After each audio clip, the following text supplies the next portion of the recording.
FM. Culture Radio.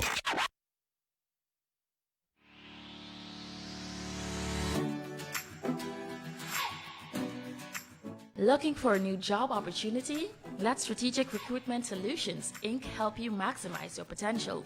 Visit them at 230 Camp Street, Lacytown, Georgetown, obliquely opposite the New Citizens Bank. Strategic Recruitment Solutions. New ideas, better HR.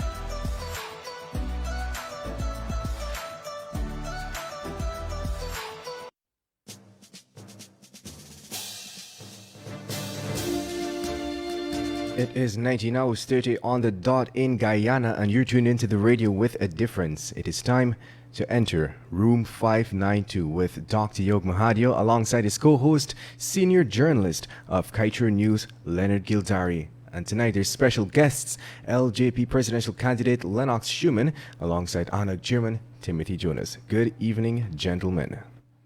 Good evening, good evening. And thank you, Mr. Kevin Smith, and thank you, Joshua, along with my co-host, Mr. Leonard Gildarie. Good night to you, Len.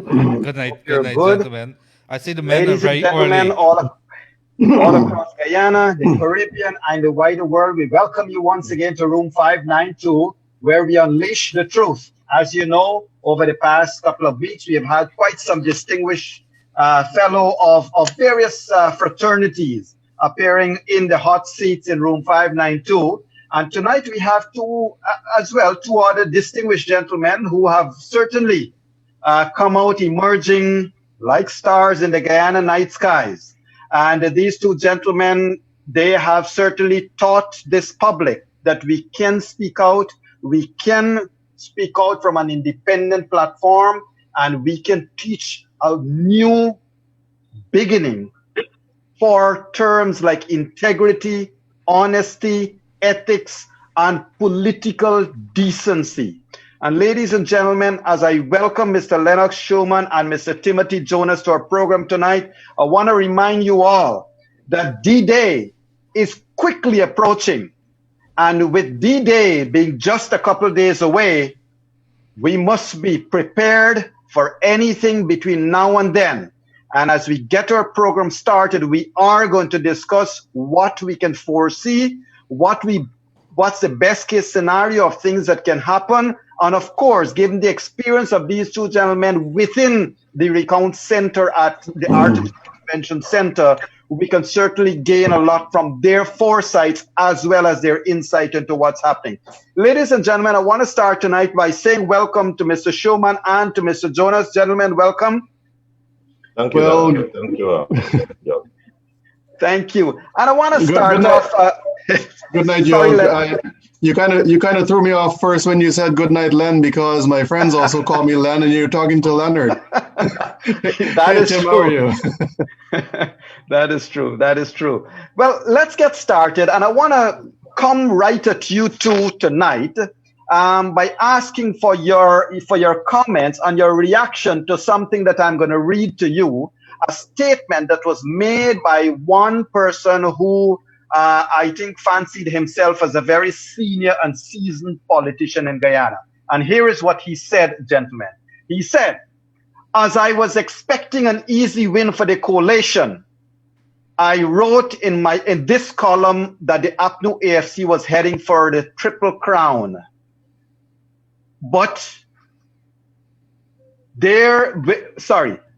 Which has not only surfaced," he's talking about the polls, rigging of the polls, glaring evidence of which has not only surfaced at the recount of the ballot cards, but could taint the credibility of the elections on the grounds of fraud. Among the claims are 1, ballots cast for dead and persons who have migrated; 2, persons voting without proper identification; 3, persons voting outside of their districts without employment contracts; 4, large numbers of improperly stamped ballots at locations where disciplinary service members voted; 5, missing poll books; 6, documents from one polling station being found in the ballot boxes of another. These words came out from Mr. Moses Nagamutu. Mr. Jonas, one of your colleagues at the bar, Mr. Nagamutu has made these statements, allegations of fraud.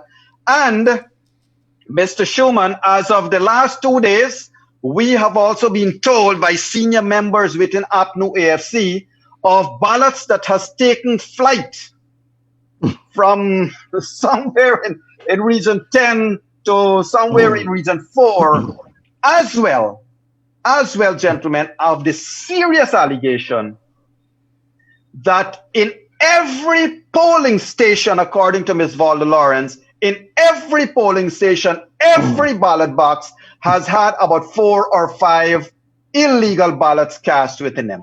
Gentlemen, to you first, Mr. Shuman, your reaction, please. Well, I was hoping you would have started with Tim, because I think Tim would have done a fantastic job at explaining all of those things over the last few days. But before we start into that, Yog, let me just say hi to Leonard. I kind of missed that in the start there, and hello to the viewers and listeners. Yeah, I think Tim would have done a fairly comprehensive job at describing why those things in themselves are near impossibility. Short of, sorry, a bit dehydrated. Short of magic, I don't see how we're in this world, in this real material world, that you could actually find any justification for anything that you just said there, emanating from the APNU AFC, of course. Ballots taking flight, dead people voting, migrants migrants voting who are not in the country.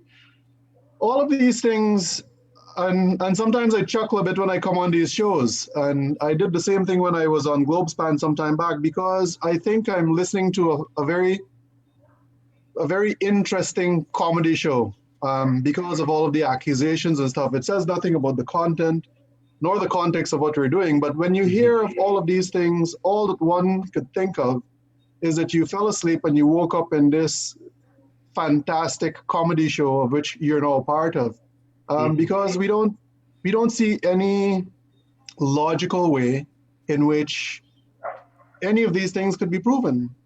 I go, and I want to take one specific thing. At 37 minutes after midnight last night, I received a call from one of my cousins in St. Cuthbert's, my community. His sister has been ill and in the community for well over 4 or 5 years. Hasn't left the community, has not migrated, hasn't been out and all of those things. And on that list of 172 that was given back to Madam Chair, her name is on there. So he called me last night because I called to ask his sister's status. And he called me just past midnight. He said, no, my sister hasn't moved from this community in over 5 years. But yet her name is on that list of 172. A few days back, I think it was 3 days back, I went into the media tent outside of the convention center.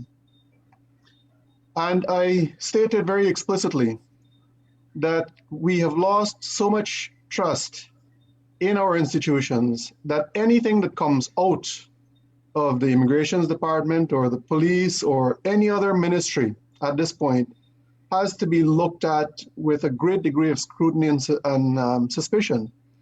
And no sooner said than done, they have simply proven that in their presentation of the 172. And I think Tim also elaborated on that point today when he spoke to the media. And I'm going to leave it there for now.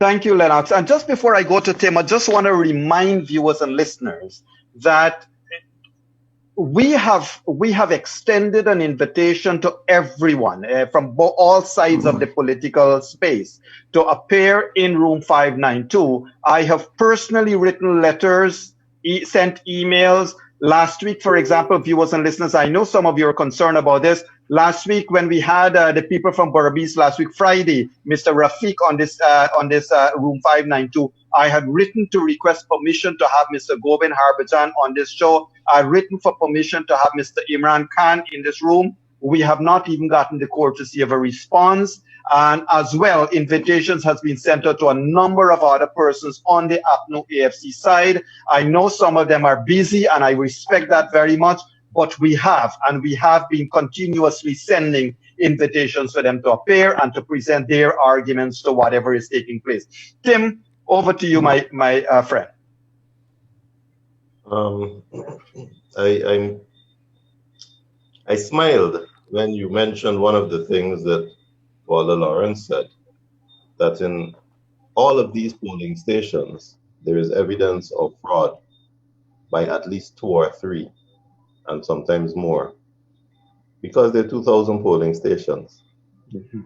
And I ask myself, I've been genuinely trying to create a plausible scenario, a scheme in which I can compromise 2,000 polling stations without a whisper. And it can't be done.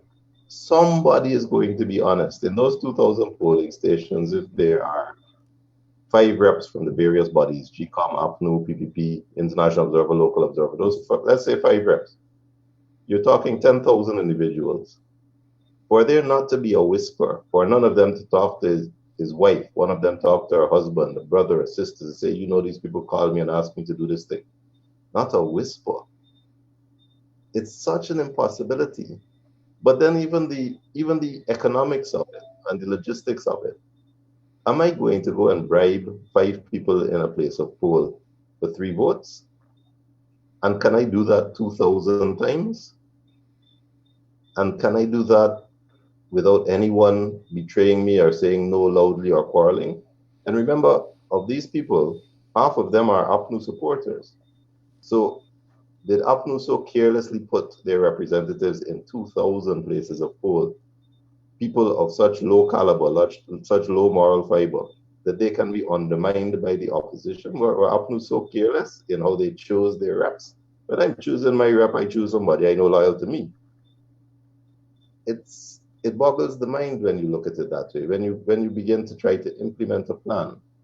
And I genuinely think that in their attempt to sell a bridge, APNU made a mistake when they tried to locate the fraud not in 2 or 3 or 4 locations, but in 2,000.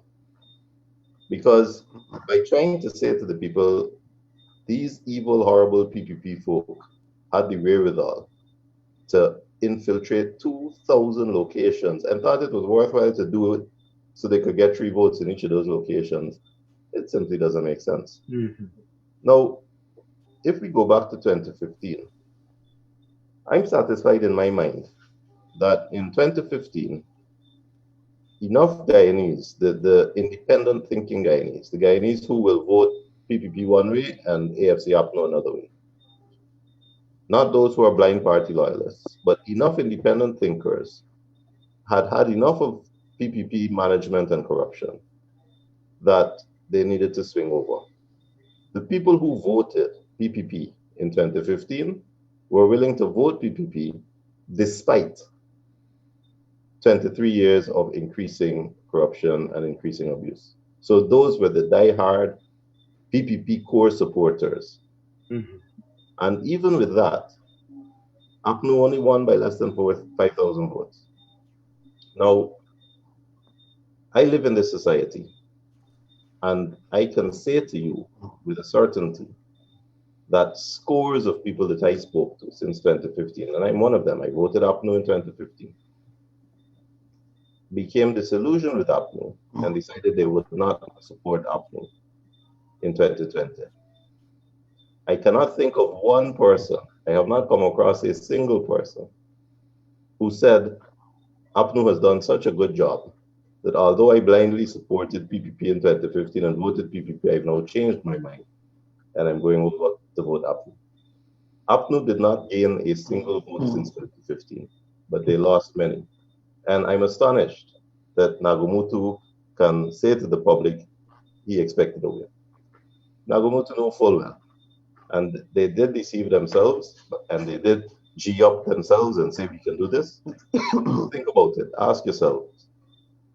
You know people who voted APNU and said, no, boy, these people not doing a good job. I come back, vote PPP or like me, I can't vote for one of the 2 big parties. I'm going to create my own and try an independent route, as Lennox also has done. But how many Guyanese who voted blindly PPP in 2015, despite 23 years of increasing corruption, suddenly had a change of heart and said, APNU's done such a good job, they're going to vote APNU now? Mhm. It Indeed. doesn't work. And I think one of the other things that we need to bring out to the public here, gentlemen, is the fact that the numbers being thrown out. So they're not virtually, they're in reality, they're questioning 200,000 votes. They're saying 200,000 votes are now suspect in a 450,000 votes ballot cast election. So, it boggles the mind. And Lennox, what Leonard and I have said consistently over and over here is that the APNO AFC, they have come to a stage where they're arguing with everybody that we should not, we ought not, we cannot lose these elections. And they're trying to convince themselves by repeating that lie over and over to say they cannot lose because the numbers and because of the dead people and they're refusing to accept they performed horribly. And when you perform horribly, you will be penalized by a continuously increasingly educated voter base.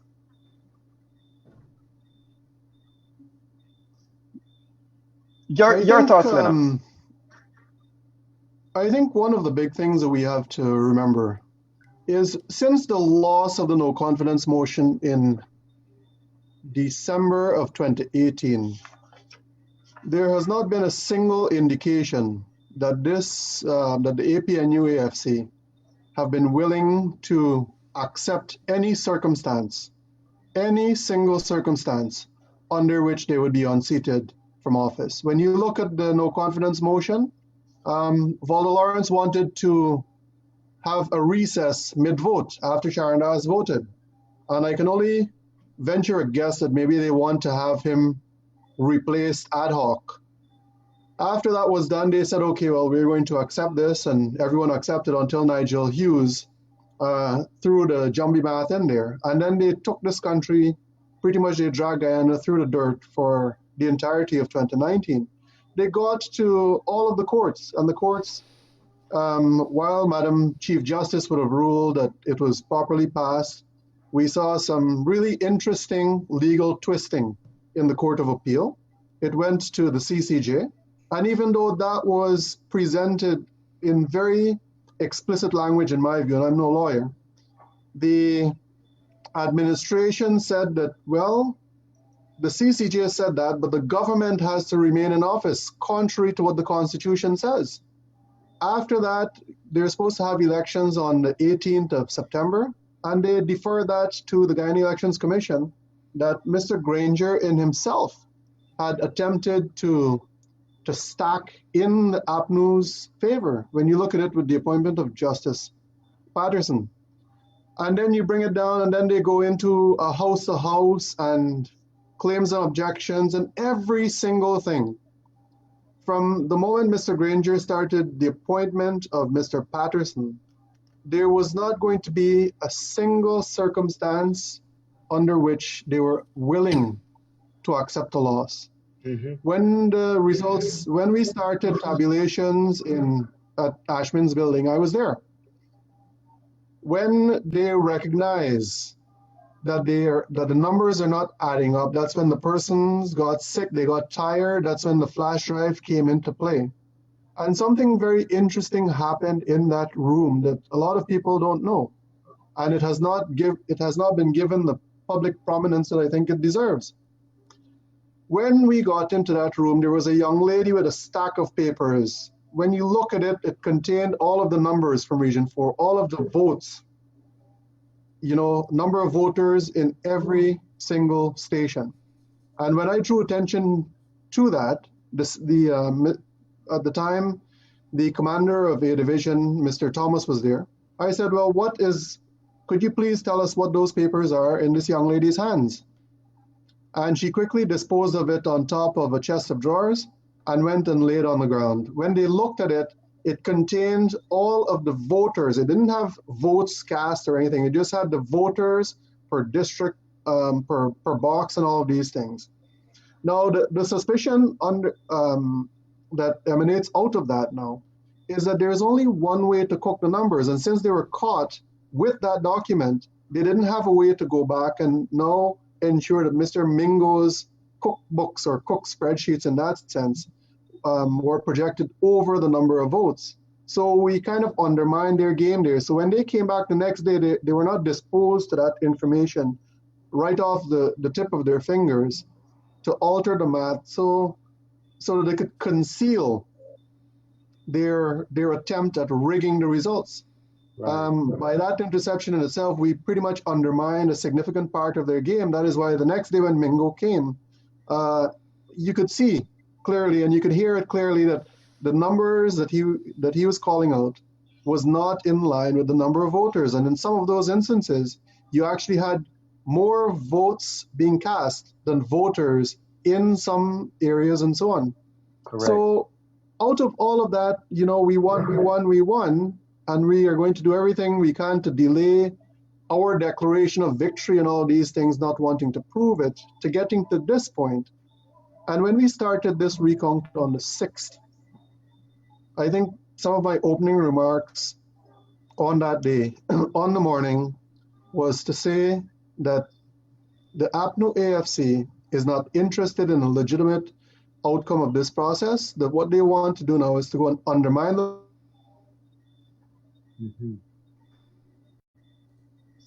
Seem to have a little connection issue there.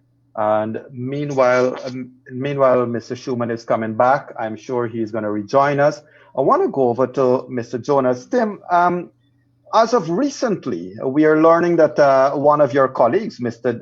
Kisoon, seemed to be an alien, or he seems to be an illegal person existent in Guyana. But before you comment on it, sir, I want to ask you the following question. Leonard and I have posited an opinion that Madam Claudette Singh may have written to Leslie James so that she could be educated, because at the end of the day, you have consistently pointed out there's only one vote in this whole commission. That's her, because the 6 persons are obviously taken aside. So she is the only supposedly truly independent person. Sir, your comments on these things that are emerging over these last couple of days, and to ask you a specific question, sir. The ticked votes, APNU is calling out votes, and the commission's secretariat employee would say tick or untick. Is any one of you verifying the commission, the secretariat's word that indeed those were ticks? Because how do we of the public know that's not another Mingo sitting there, sir? Well, before he comes on, Yog, I want to tell you that there's a statement that's coming out from the coalition now, which indicated that it never submitted the name of Devendra Kisoon on any of their lists as a person who was not in Guyana on the date of elections. That just came out. Okay, but that Devendra Kisoon's serial number and details was in the list that they called out as part of their observation, as part of their allegations. That's where the Devendra Kisoon matter happened. Not of the 172 list, I think, but they're calling out 100 and something names or whatever amount of serial numbers, and that's how the Devendra Kisoon matter came up. Tim, over to you.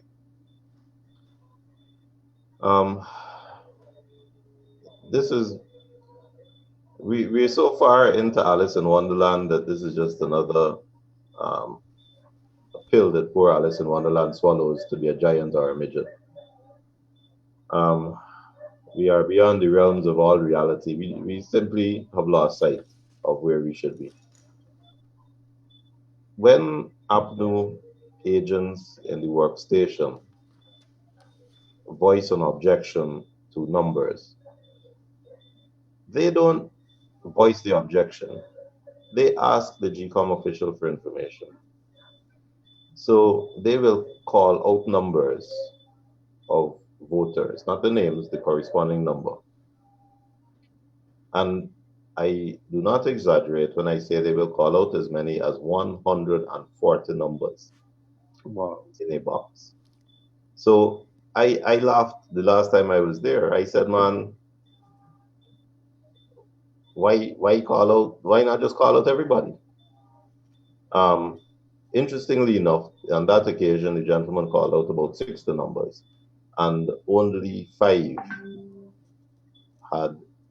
were ticked according to GCOM.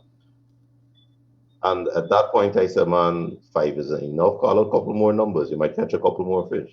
Because it is that arbitrary. And to answer your question about the arbitrariness, that calling out numbers and GCOM ticking is an exercise between the APNU agent and GCOM. Because when GCOM says, oh yes, number 157 is ticked, that was Dave Kissoon's number, we aren't permitted to see the book to confirm it was ticked. So that the whole transparency of the process, which involves the observers and the party reps being integral to the exchange and observing to see that, yes, this is reflected in the document, that's thrown out the window.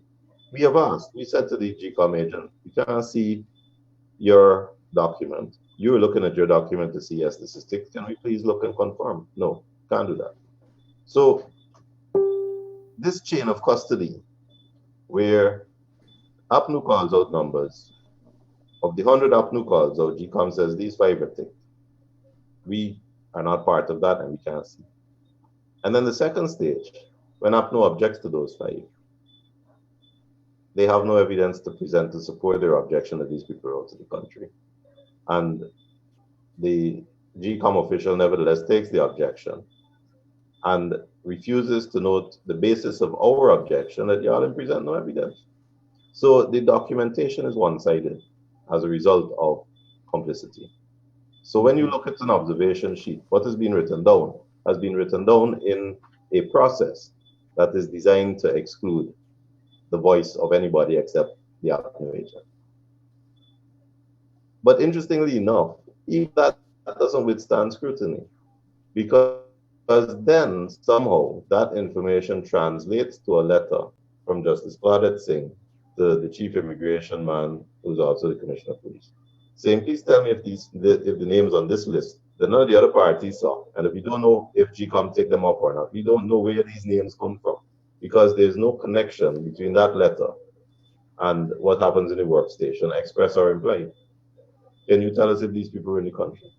Right.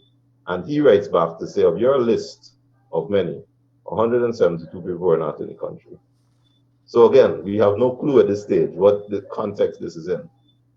And more laughably still, when you start looking at the 172, people are coming forward saying, man, here I am. There's an employee of an ANUG executive who's there. He say, here I am.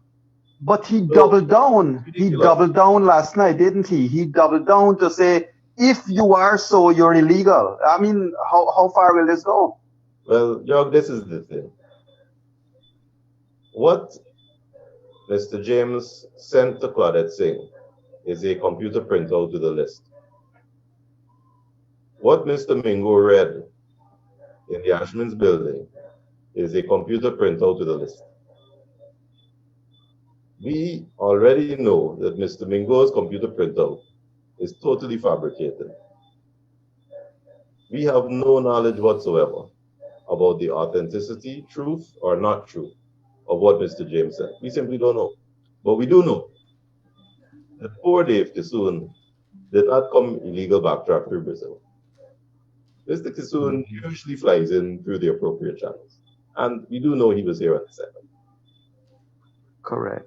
And I think also another member, one of the staff of AmCham is one of the latest persons to come forward, Leonard. Yes, I'm hearing something like that. I have not been able to verify. And Devendra Kissoon is one of the founding members of AmCham. But Devendra Kissoon, I think he came out of the observations being announced today. Sorry, go on, Leonard. Lennox. Sorry, let me just interrupt you for a sec. The bandwidth on my computer is really slow, so I have attempted to log in with another device. I need your permission, please. Please go ahead. Yes. So I'm going to leave off one device and go on. Thank you. Yeah, so Leonard, we have another issue where a staff member of one of the local observer team, very visible, very much here, basically, and that person is on the list.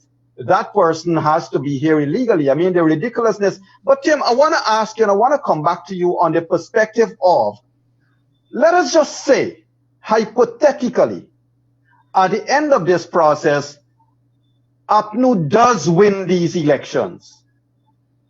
How how are we, the Guyanese people, after hearing of flying ballots and after hearing of massive corruption, because Guyanese brothers and sisters, for 5 persons to vote twice in any polling station means 5 persons would have had to go in twice into it means everybody was either dead or asleep. It means that the opposition, including Mr. Jonas's party and Mr. Lennox Shuman's party, it means they all bribed the policeman on duty, they bribed the polling officer on duty, they bribed the ANUG agents on duty, they bribed the PPP agents, because we don't know who those persons voted for. You don't know who they voted for, but it means everybody in those polling stations were bribed and were asleep, or they were themselves alien at that stage. The ridiculousness is beyond. The numbers of being 10,000 persons being bought on election day. Now, Tim, how do we trust a police force that has all its officers being bribed on election day? How do we trust ANUG that has all of its election agents bribed on that day?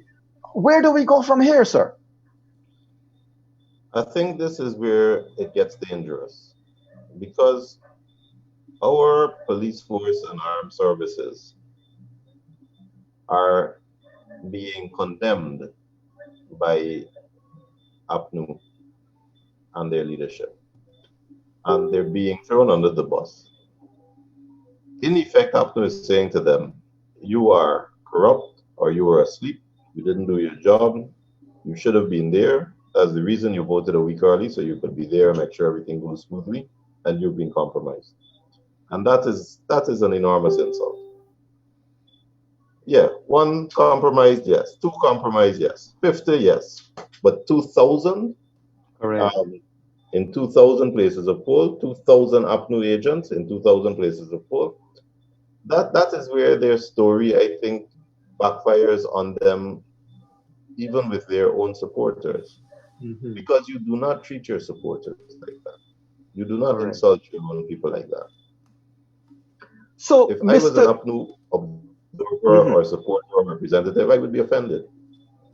Indeed. So, Mr. Jonas and Mr. Shuman, we got single-digit number of days to go, hopefully, for the close of the recount. God forbid nothing else comes in the way. What is your position presently, looking ahead over the next 5 to 7 days? Lennox, you want to go first?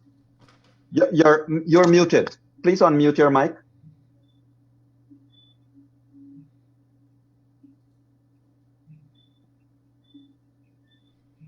Yes. All right, can you hear me now? Yes. Okay, I wanted to touch on something that Tim started into. I think every action that this administration has taken thus far has undermined the integrity and the confidence that we have had in the institutions that were meant to safeguard us as a society. And to touch back on the issue of the police and all of those things, it is a very dangerous position to put the country in, all just because you don't want to accept defeat. What you intend on doing is destroying the country and destroying the future generations. Not the future generation. It's not going to be one generation.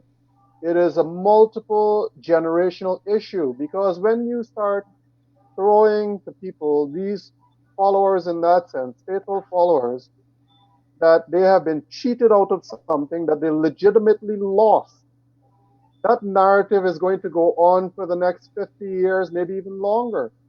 When you start to talk about the police not doing their work, it becomes really, really difficult for the public to have confidence in that institution, that when a matter is brought before them, that it will be looked at within a legal context and objectively, or that it will even get the kind of attention that is warranted.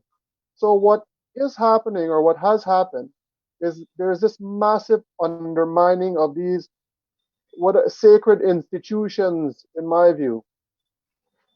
In terms of what we could expect for the next few days, I would like to think, maybe it's the optimist in me, that we are going to go through this process and we'll see it to the end, because all eyes are on Guyana. Suriname just ran an election. It was executed within 3 days. They had the results. Some minor hiccups, but CARICOM gave them a clean bill of health. Right now, all eyes are on Guyana in this side of the hemisphere. Yes, our neighbors to But the Lennox, let me interject for one moment. But CARICOM, everybody, not just CARICOM, gave us a clean bill of health on March the 3rd. Even Madam Claudette Singh, Mr. Granger, Mr. Basil Williams, they're all on record saying these elections were free and fair and properly held and above the board.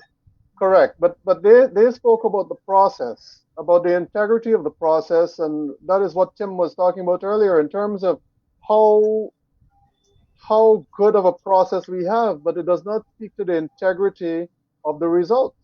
We have not yet received that clean bill of health in terms of the results that we are getting or we have gotten. Everyone has talked about the tabulation of Region 4. And what I'm hopeful will happen within the next few days with all eyes, even though we have only the CARICOM team here, I will tell you that the Canadian government has someone there present every single day. And the Americans have intermittent eyes in there, but I'm sure that they have a lot more intelligence coming out of those stations than we care to acknowledge. So the entire Western Hemisphere, their eyes are focused electorally on Guyana and what's happening. And with that in play, I don't know that there is room for the APNU AFC to do anything that would undermine the process, because if they do, they face some serious consequences. Of course, those are all for logical thinkers like you and myself on the panel here. But we know that when it comes to logic, there is nothing logical about the APNU AFC at this point. It is just a matter of desperation, and they're going to hang on until their entire skin peels off, their nails peel off, and then the last person is going to still stand there and say, we won these elections. I don't know how they could justify that. Thank you, Lennox. Over to you, Tim.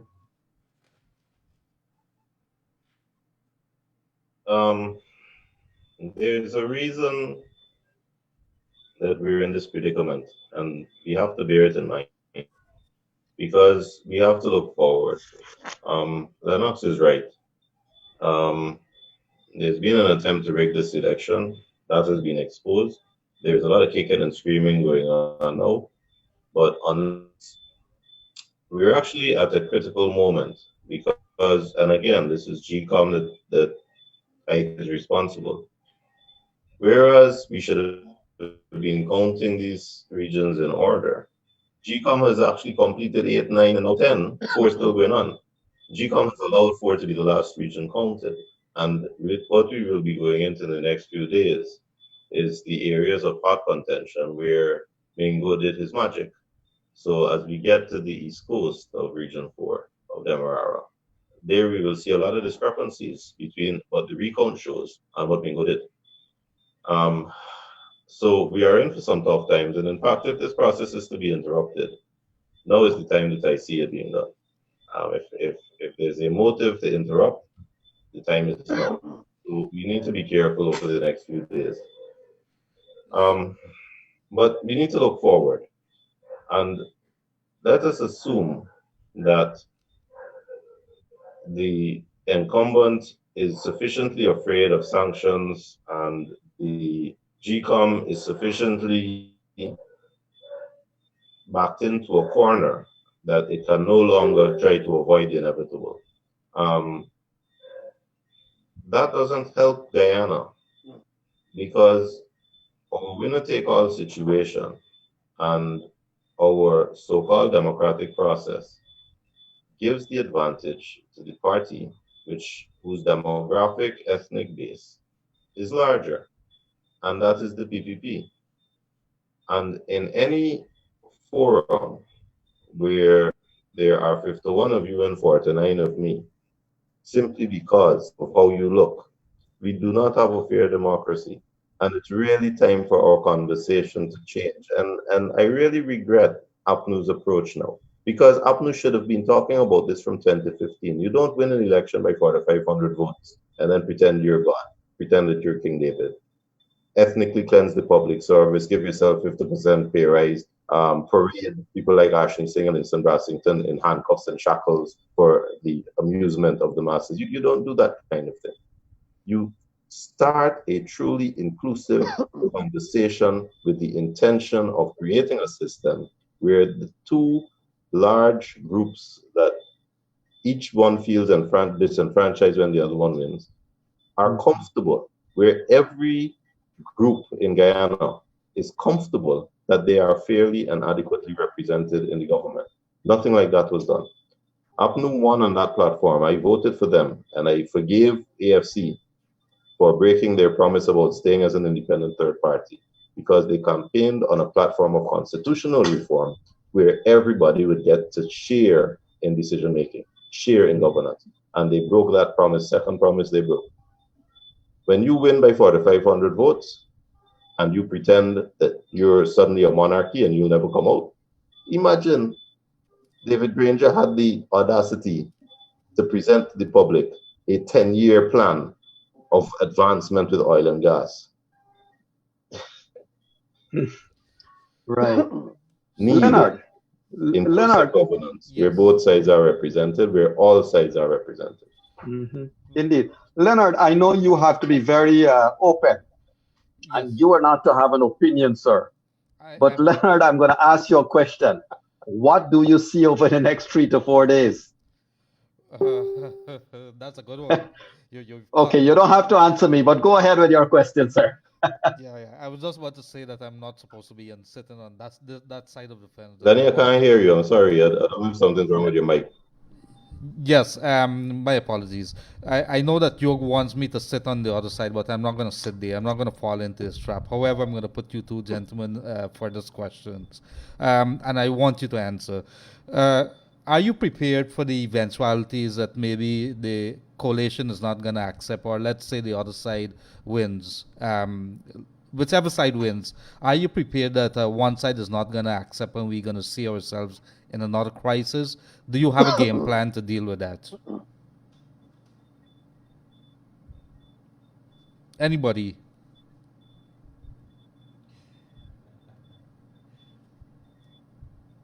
Let's just say, Lennox, you want to go first on that? Okay. Sorry, I'm a little bit dehydrated still, but drinking water. From every indication at this point, Leonard, what we have seen is that all of the numbers are in the People's Progressive Party's favor. I think right now their lead on this recount is about 18,000. So it makes it less, based on the numbers that we're seeing, it makes it less likely that the PPP would accept anything than their earned victory.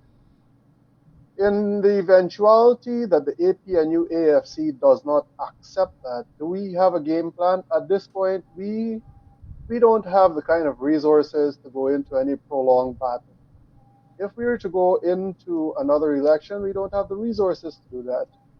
So for us, we are going to have to put our knives and daggers or swords or muskets or our dictionary wherever we feel it would make the most difference for Guyana, because we don't have the resources for a protracted court battle or anything of that sort. Whether or not the APNU AFC accepts it, that's a completely different story. Once again, there is nothing logical about what they're doing. If there is one thing that we could predict, is that they're not willing to accept any formula that says that they would have lost these elections, anything. So that is the only thing that seems predictable. Right. In my view. Tim, just before I ask you to answer that question, let me just add this part B to it. The truth is that given GCOM's past and current performance, one do not know when GCOM could be ready for another elections. And this must be one of the strategies APNU AFC has in mind. If they're to say they want to hold on to power, it might be indefinitely. Over to you, sir. That's not an option, either legally or practically. GCOM's job is to declare a result. There's no situation contemplated by the drafters of our constitution that allows GCOM to say we've conducted an election and we want to do it again. This isn't like the umpire in cricket who said, sorry, I didn't see the play, please play it over. It doesn't work like that. Either you're out or you're not out. And GCOM have got to decide one way or another. Now, one of the benefits, maybe, of our timidity as a people is that I really don't see a scenario where either party, and PPP don't have the traction to do it, so it would have to be defy GCOM, defy a declaration by Claudette Singh, and say, we're calling out the army. I don't even think they can do that. And we're staying in here. You see, once GCOM declares, they send their report to the Chancellor with instructions that the Chancellor must swear in the winner. So GCOM has to declare, and the Chancellor, who is a professional, will not swear in somebody without instructions from GCOM. So the test is GCOM. The incumbent cannot pretend to continue as president if the Chancellor swears in on the instructions of GCOM, Mr. Irfan Ali. And therefore, it all turns on Claudette Singh's vote when these reports are presented to her. The whole of Guyana knows what the matter is going to be. APNU is not even pretending anymore that they've won the count of these ballots. They're not pretending that. What they're trying to do is undermine the credibility of the process. So we know who won. We know who will end up with more votes. And But what it turns happens? out What happens it's if one- Claudette Singh doesn't vote, and it goes 3-3? No, that also is not an option.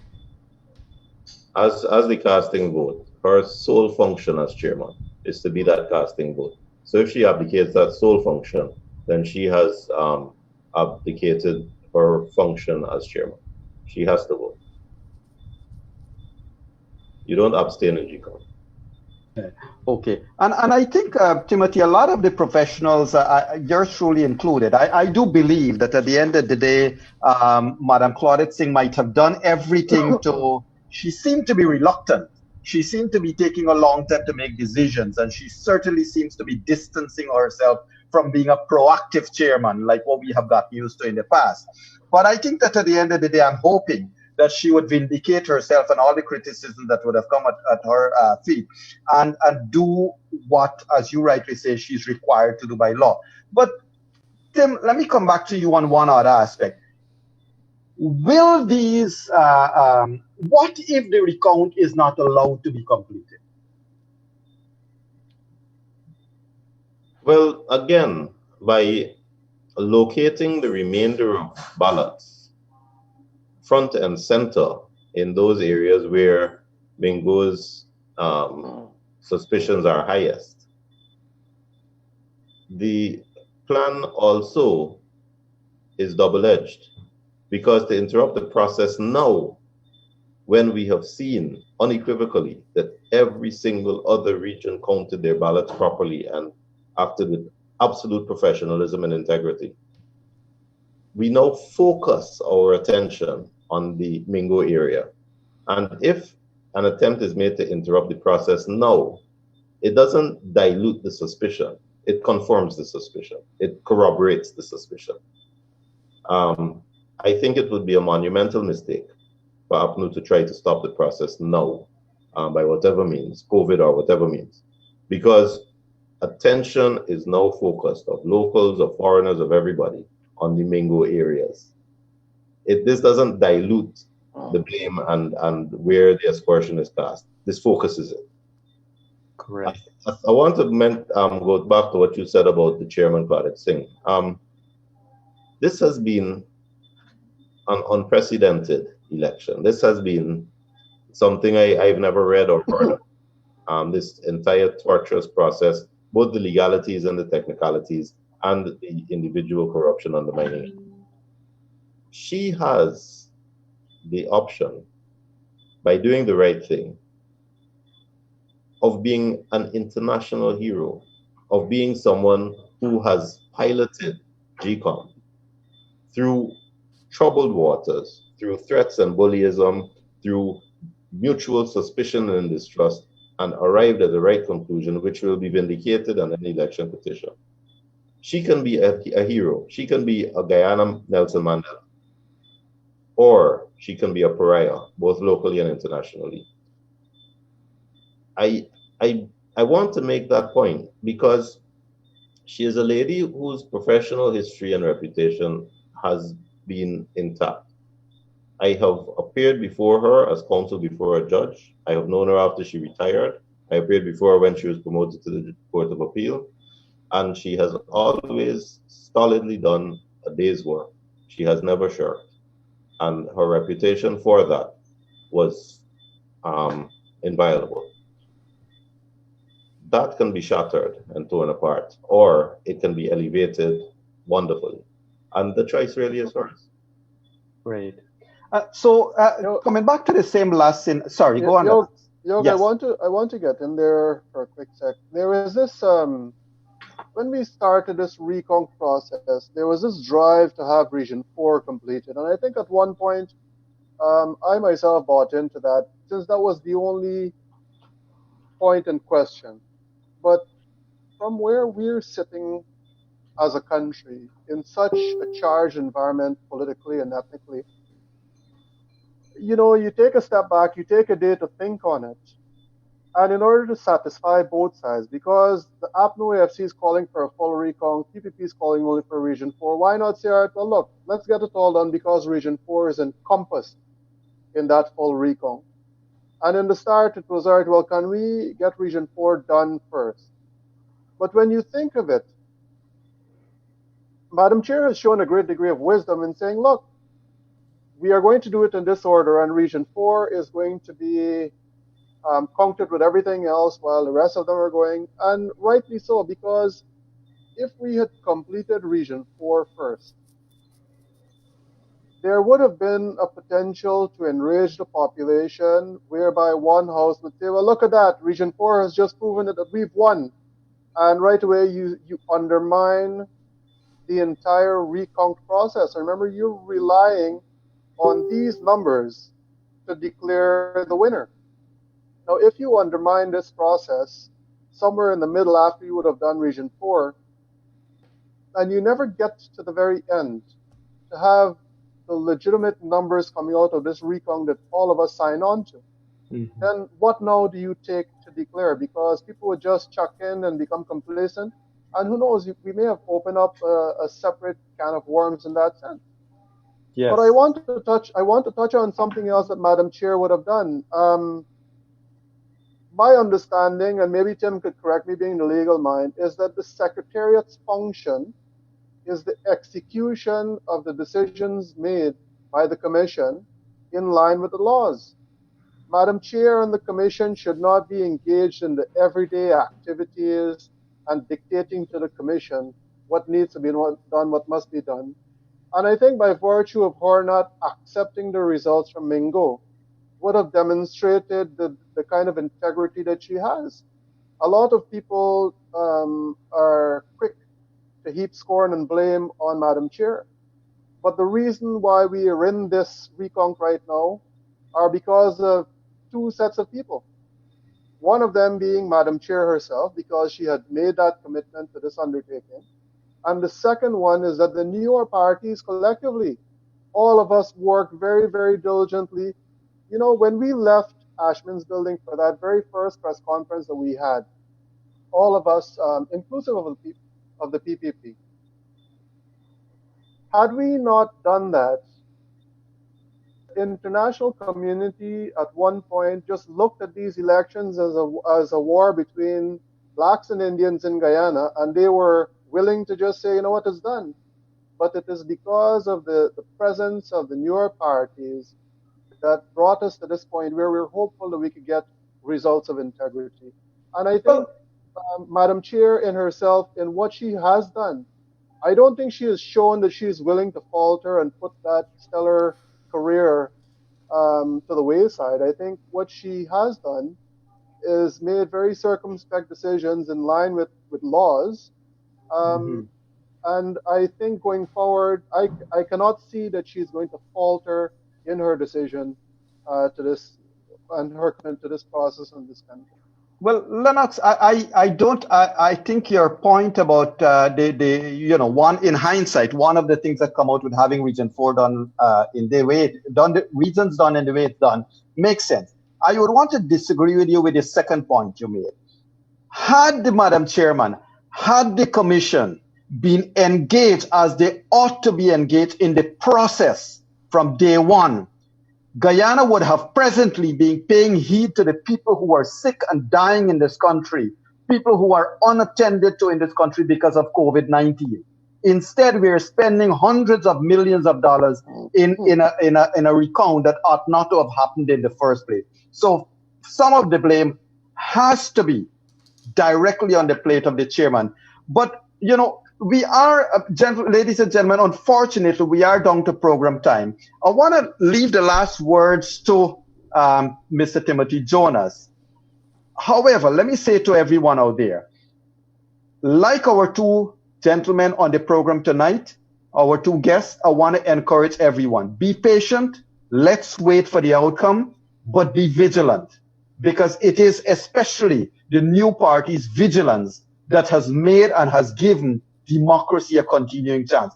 Had it been just PPP and PNC, we might not have gotten this far. So that is excellent.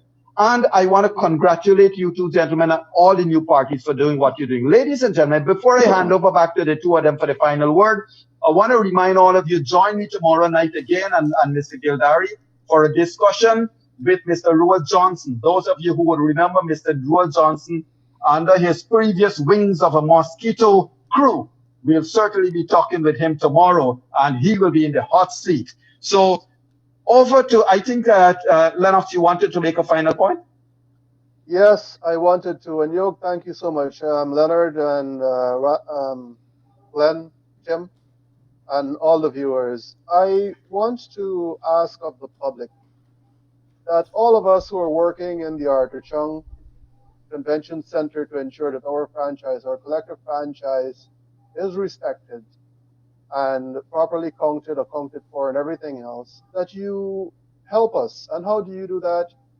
The little words of support that go out to agents and political parties and so on, objective obviously, and non-demeaning, non-racial, that they continue to come and do keep an eye for suspicious activity. I think coming down to the very end, right now, we obviously have to bring our A game, starting from tomorrow night. If we didn't do it all the way up to now, starting tomorrow when we start to zoom in on those Mingos boxes, we are going to need every single person attending there with their A game to ensure that nothing out of the ordinary happens. And I just want to say thanks to all the supporters who supported us through this process. Thank you, Lennox. And Tim, we got 2 minutes to go. The final words are yours, sir. Thanks, Joe. Lennox took credit to the small parties for saving the day. I don't think that's fair. I think that it would have been a done deal without the third parties.